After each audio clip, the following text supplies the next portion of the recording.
волей судьбы мы оказались на казахской земле.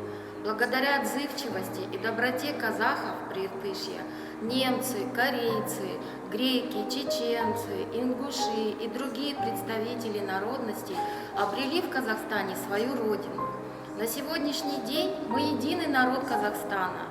Яркое многообразие культур, атмосфера согласия – это является бесценным достоянием нашей страны.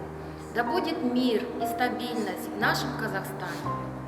Во время пандемии в прошлом 2020 году весь казахстанский народ показал свою сплоченность. И сегодня хочу выразить благодарность всем медицинским работникам, которые были на своем посту день и ночь. По корейскому обычаю хочу им сказать большое спасибо, камсахамнида, и сделать поклон.